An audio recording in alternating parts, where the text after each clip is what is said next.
Et si la seule chose qui vous séparait de la faillite totale était l'idée folle d'un inconnu? Hugo a tout perdu. Sans maison, sans travail et avec une fille à charge, il s'est retrouvé coincé entre la faim et le désespoir. Mais lorsque le propriétaire d'un restaurant en faillite lui offre une assiette de nourriture, Hugo réalise quelque chose que personne d'autre ne voit, une dernière chance. Ce qu'il fait ensuite ne transforme pas seulement le restaurant, mais change complètement son destin. Mais un jeu risqué et une voie inconnue peuvent-ils vraiment tout sauver? Restez jusqu'à la fin pour le savoir. Papa, tu ne vas pas croire ce qui s'est passé aujourd'hui. Hugo lève les yeux en entendant la voix excitée de sa fille. Sofia courait vers lui, son sac à dos se balançant sur son dos. Son sourire était radieux, et Hugo ressentit un moment de soulagement. « Alors dis-moi, mon amour, » dit-il en forçant un sourire. « La maîtresse a dit que ma rédaction était la meilleure de la classe.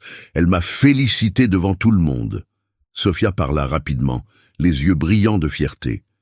Hugo prit la main de sa fille et ils commencèrent à marcher. « Je savais que tu pouvais le faire. J'ai toujours su que ma princesse était la plus intelligente. » Il serra la main de sa fille un peu plus fort.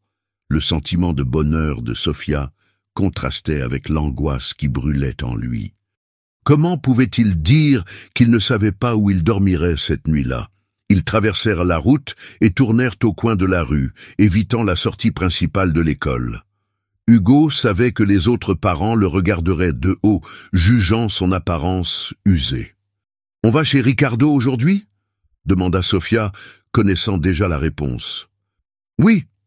répondit Hugo, incapable de cacher le poids de sa voix. Le restaurant de Ricardo était le seul endroit où il pouvait se procurer un repas chaud, et Hugo savait qu'il ne pouvait pas se permettre de refuser de l'aide. Lorsqu'ils arrivèrent, l'odeur de la nourriture envahit l'air, et Sofia inspira profondément. « Ça sent bon !» dit-elle avec enthousiasme. Ricardo était derrière le comptoir, remplissant de grandes marmites de soupe chaude. Dès qu'il les vit, il les salua. « Vous êtes à l'heure. Asseyez-vous. » Hugo et Sofia s'installèrent à une table. Ricardo servit les assiettes et s'assit à côté d'eux. « Tu es un ange, Ricardo, » dit Hugo avec reconnaissance. « Pas besoin de me remercier, » répondit Ricardo. « Le problème, c'est que je ne pourrai peut-être pas le faire longtemps. » Hugo fronce les sourcils. « Qu'est-ce que tu veux dire par là ?» Ricardo soupira et regarda les marmites fumantes. « Le restaurant va de plus en plus mal. Les clients diminuent, les factures s'accumulent. Si les choses ne s'améliorent pas rapidement, je vais devoir vendre. » La nouvelle frappe Hugo comme un coup de poing dans le ventre. « Vous ne pouvez pas.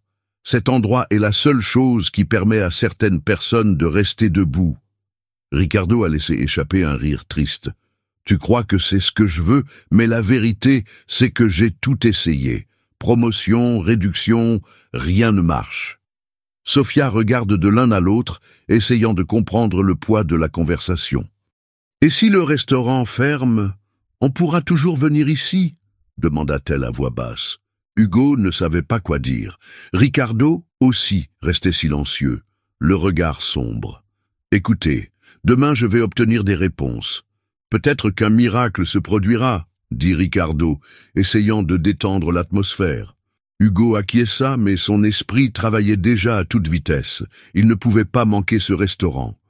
Alors qu'ils terminaient leur repas, Hugo observa Sofia qui parlait avec animation à Ricardo de son essai. Ses rires remplissaient l'espace, mais Hugo sentait un serrement dans sa poitrine. Il devait trouver une solution. Ce soir-là, alors qu'il se dirigeait vers l'abri de fortune, Sofia serra la main de son père. « Tout va bien se passer, n'est-ce pas ?» Hugo regarde sa fille et la force à sourire. « Oui, mon amour, je te le promets. » Au fond de lui, il ne savait pas comment il allait tenir cette promesse. Le vent froid coupait la peau d'Hugo, tandis qu'il ajustait la fine couverture sur Sofia. La petite tente improvisée les protégeait du vent, mais pas du froid implacable du petit matin. « Papa ?» La voix endormie de Sofia rompt le silence. « Oui, mon amour ?» Hugo se pencha vers elle, lissant sa veste sur elle. Aurons-nous à nouveau une maison un jour? La question faisait plus mal que n'importe quelle blessure. Il hésita avant de répondre. Bien sûr que nous en aurons une, je te le promets. La jeune fille ferma les yeux, semblant satisfaite de la réponse. Mais Hugo savait que des promesses vides ne leur permettraient pas d'avoir un toit sur la tête. Il s'allongea à côté de sa fille, regardant le toit improvisé de la tente. Il pensait à Ricardo, au restaurant, à ce qu'il pouvait faire. Puis des pas lourds résonnèrent dans la rue déserte. « Hé, il y a des gens là-dedans » La voix ferme fit sursauter Hugo. La toile de la tente s'ouvre soudain, laissant apparaître un policier. Son expression sérieuse ne laisse aucune place à la discussion. « Vous ne pouvez pas rester ici. Partez tout de suite. S'il vous plaît... » Hugo tente de s'expliquer. « Nous avons juste besoin d'un endroit pour dormir. » Le policier croise les bras. « Ce n'est pas un refuge public. Si vous ne partez pas maintenant, je vais devoir vous emmener avec moi. » Le cœur d'Hugo s'emballe. « Et ma fille ?» demande-t-il, redoutant la réponse. « Si vous êtes arrêté, les services sociaux s'occuperont d'elle. » Sophia, maintenant réveillée, tient fermement la main de son père. « Papa, qu'est-ce qui se passe ?» Hugo déglutit. « Tout va bien, mon amour. Partons d'ici, d'accord ?» D'un geste rapide, il rassembla ses quelques affaires et mit son sac à dos sur son dos. Il prit la main de Sophia et quitta l'enceinte sans se retourner. La ville dormait tandis qu'il déambulait dans les rues. Les vitrines fermées reflétaient leurs images fantomatiques. Sophia marchait en silence, sans se plaindre du froid ni de sa fatigue. Au bout de quelques heures, elles arrivèrent au restaurant de Ricardo.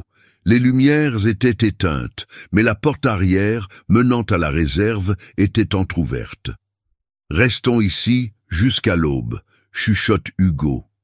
Il a poussé Sophia dans un coin avec quelques sacs de farine en guise d'oreiller. « Papa, j'ai faim », marmonna-t-elle. Il lui caressa les cheveux. « Demain, ma princesse, demain tu mangeras quelque chose de délicieux. » Peu après, Sophia s'endormit. Hugo resta éveillé, l'esprit bourdonnant de possibilités. Au petit matin, la porte de la réserve s'ouvrit brusquement. Hugo sursaute. « Que faites-vous ici ?» demanda une voix féminine.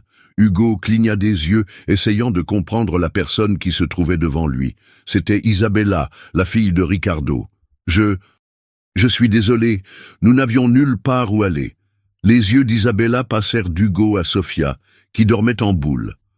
Son regard durci s'adoucit un peu. « Mon père m'a parlé de toi. » Elle soupira en croisant les bras. « Il est parti en voyage aujourd'hui. Je vais m'occuper du restaurant pendant son absence. » Hugo acquiesça, ne sachant que dire. « Tu ne peux pas dormir ici, » continua-t-elle. Hugo sentit le sol disparaître. « Je vois. Nous partons maintenant. » Isabella se mordit la lèvre inférieure, hésitante. « Mais tu peux rester jusqu'à ce que j'ouvre le restaurant. Après, je ne peux plus rien promettre. » Hugo poussa un soupir de soulagement. « Merci. Cela représente beaucoup pour nous. » Elle acquiesce, puis regarde autour d'elle. « Tant que vous êtes là, aidez-moi au moins à faire quelques petites choses. »« Tout ce que tu veux, » dit Hugo sans hésiter. Isabella désigna une pile de cartons. « Je veux organiser ce stock avant midi. » Hugo se leva et commença à charger les cartons. Pendant qu'il travaillait, son esprit commençait à formuler un plan. Ce restaurant était peut-être la clé qui allait tout changer. Hugo essuie la sueur de son front après avoir empilé le dernier carton dans l'entrepôt. Isabella, qui organisait les fournitures, lui jeta un coup d'œil et croisa les bras. « Vous travaillez vite. » Des années d'expérience apportaient des problèmes sur le dos, plaisante Hugo. Elle laissa échapper un petit rire, mais reprit rapidement son sérieux. « Maintenant que tu nous as aidés, quel est ton plan ?» Hugo regarda Sophia, qui dormait toujours sur les sacs de farine. Il ne pouvait plus attendre. « Je sais que ton père pense à vendre le restaurant, mais et s'il y avait une autre solution ?» Isabella arque un sourcil. « Quelle solution ?» Hugo s'approche du comptoir et prend un tableau noir adossé au mur. « Les promotions traditionnelles ne fonctionnent pas, n'est-ce pas ? Et si on créait une expérience? Quelque chose qui incite les clients à venir pour la curiosité et à rester pour la nourriture? Elle plisse les yeux, intéressée. Continuez. Que diriez-vous d'un défi? Le client commande un plat surprise et avant de manger, doit en deviner le nom. S'il a raison, il gagne le repas et une boisson non alcoolisée gratuite. Isabella croise les bras en réfléchissant. Ça pourrait marcher. Mais si tout le monde a raison? Hugo sourit. J'en doute. Avec une présentation différente et des ingrédients inattendus, nous pourrions rendre la tâche difficile. Et puis celui qui se trompe paie. Au final, le nombre de réussites sera inférieur au nombre de ratés. Elle se mordit la lèvre pensive. Nous n'avons jamais rien fait de tel ici. C'est vrai, c'est pour ça que ça peut marcher. Isabella respire profondément, prend une craie et écrit au tableau. Commandez un plat surprise et essayez de deviner. Si vous devinez juste, le repas est gratuit. Elle regarde Hugo avec un léger sourire. D'accord. Essayons. Hugo sentit un poids s'envoler de ses épaules. Si cela fonctionnait, il aurait peut-être obtenu plus qu'un simple repas pour Sofia. Quelques minutes plus tard, le restaurant ouvre ses portes. Le mouvement commence timidement, jusqu'à ce qu'un client s'arrête devant le tableau. « C'est sérieux ?» demande un homme en costume intrigué. « Très sérieux », répond Hugo. « Vous voulez essayer ?» L'homme haussa les épaules. « Pourquoi pas ?» Isabella prépara un plat spécial et le plaça devant lui. « Comment s'appelle ce plat ?» demanda-t-elle. Le client sentit la nourriture, en goûta une bouchée et réfléchit un instant. « Des lasagnes au poulet ?»« C'est faux, » dit Isabella. « C'est un escondidinho de poulet avec du fromage ricotta. » L'homme sourit, pensant que c'était drôle. « Presque. D'accord, cela valait la peine d'essayer. » Au cours des minutes qui suivent, d'autres curieux se joignent à eux et participent au défi. Certains ont même réussi, mais la plupart se sont trompés. La nouvelle se répandit rapidement et, avant midi, le restaurant était plein comme jamais Isabella ne l'avait vu. Elle jette un regard surpris à Hugo. « Ça marche !»« Je t'avais dit que ça marcherait », répondit-il, satisfait. Au fil de la journée, Hugo s'est rendu compte qu'Isabella n'était pas seulement douée en cuisine, mais qu'elle avait aussi du charisme avec les clients. Il la voyait sourire et bavarder pendant qu'elle servait les plats. « Tu es doué pour ça », commenta Hugo alors qu'il nettoyait le comptoir. « Cuisiner ? Pour charmer les gens, c'est ce qui fait un vrai restaurant. » Elle rit, détournant le regard. « Merci. Je suppose. » La journée se termina avec plus de clients que ces derniers mois. Lorsqu'ils ont fermé les portes, Isabella s'est appuyée sur le comptoir, épuisée, mais satisfaite. « Mon père sera choqué quand il apprendra cela. »« Je l'espère, » dit Hugo, sentant l'épuisement le gagner. Isabella soupira en le regardant. « Tu peux rester dans la réserve pour l'instant, mais ne fais pas de bêtises. Je te promets que tu ne te rendras même pas compte de notre présence. » Elle acquiesça et, avant de partir, lui jeta un dernier regard. « Bonne nuit, Hugo. » Il sourit. « Bonne nuit, Isabella. » Sofia dormait profondément lorsque Hugo s'allongea à côté d'elle. Il passa la main dans les cheveux de sa fille et ferma les yeux. Pour la première fois depuis longtemps, il sentait qu'ils étaient sur la bonne voie. Hugo observa le restaurant bondé, satisfait de l'impact de son défi. Cependant, quelque chose le tracasse. Bien que le trafic se soit amélioré, il savait qu'ils avaient besoin de quelque chose de plus pour assurer la survie de l'entreprise. Le lendemain, lorsqu'ils ont essayé une nouvelle idée, ils se sont rendus compte que le jeu de devinettes sur les jus de fruits n'avait pas le même effet. Peu de clients étaient intéressés. « Il nous faut quelque chose qui attire plus l'attention », dit Hugo en croisant les bras. Isabella soupire et s'appuie sur le comptoir. « Comme quoi ?» Il la regarde un instant, se souvenant d'une chose que Ricardo avait mentionnée. « Tu aimes la musique, n'est-ce pas ?» Elle fronce les sourcils. « Oui, mais quel est le rapport ?» Hugo sourit. « Et si le restaurant avait de la musique en direct ?» Isabella a cligné des yeux de surprise. « Tu suggères que je chante ?»« Oui, Cela donnerait au restaurant une identité unique. Elle recula d'un pas. Je n'ai jamais chanté que pour mon père, alors commencez par moi et Sophia. Elle hésite, mais l'excitation dans les yeux d'Hugo et de Sophia lui fait prendre une grande inspiration. C'est très bien, mais si c'est affreux, on n'en parlera plus jamais. Ce soir-là, dans la réserve, Hugo prend une vieille guitare posée dans un coin et gratte quelques accords. Quand tu seras prête. Isabella ferme les yeux un instant avant de commencer à chanter. Sa voix était douce, pleine d'émotion. Hugo sentit un frisson lui parcourir la peau. Sophia applaudit à la fin de la chanson. « Tu chantes comme une princesse ?»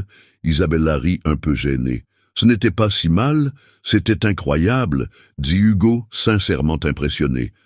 Le lendemain, ils installent une nouvelle affiche à l'entrée. Musique live, devinez la chanson et gagnez un dessert.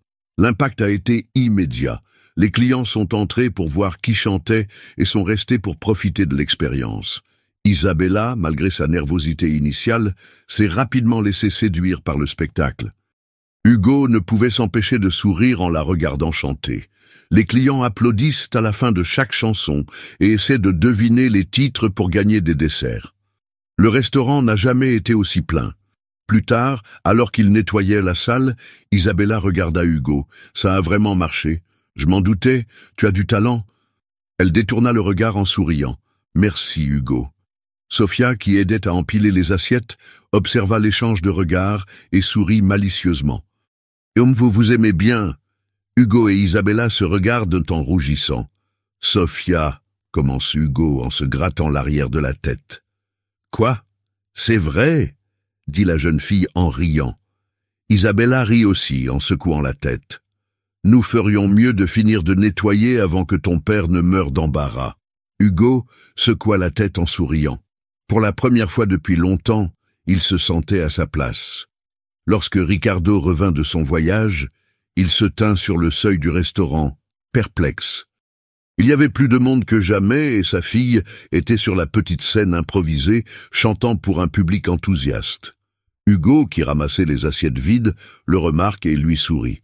« Bienvenue, Ricardo. » Ricardo cligna des yeux, encore sous le choc de ce qu'il voyait. « Que s'est-il passé ici ?» Hugo rit. « Nous avons sauvé le restaurant. » Ricardo parcourut du regard la salle bondée, lisant le tableau annonçant les concerts de la soirée.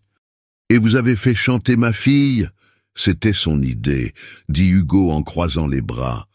Ricardo ricana, mais Hugo remarqua une lueur de fierté dans ses yeux. « Je n'aurais jamais imaginé qu'elle en ait le courage.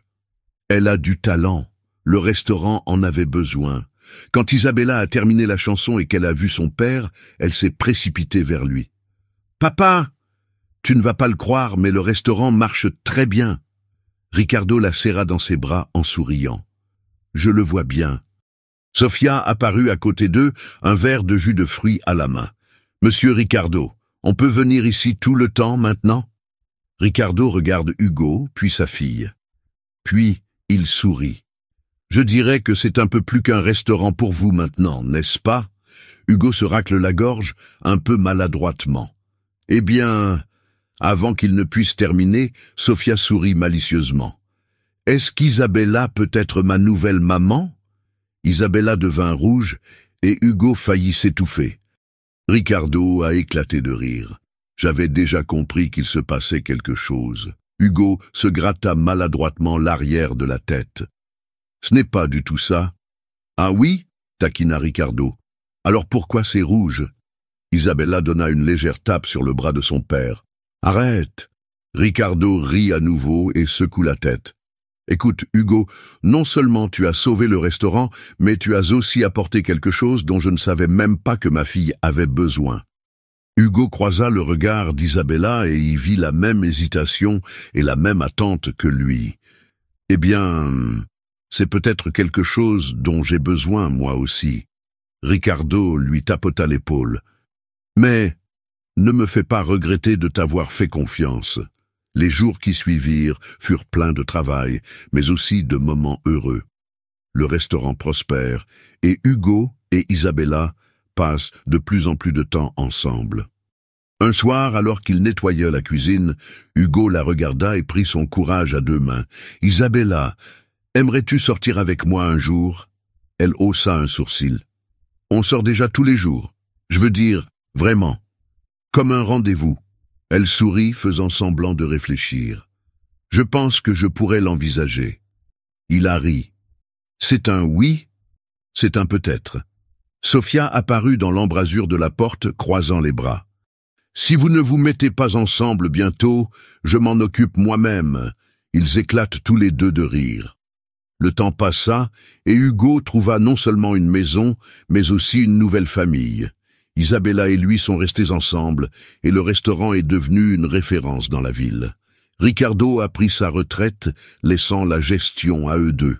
Des années plus tard, Sophia a eu un petit frère, et Hugo était sûr que la promesse faite à sa fille avait été tenue. Ils avaient enfin un foyer.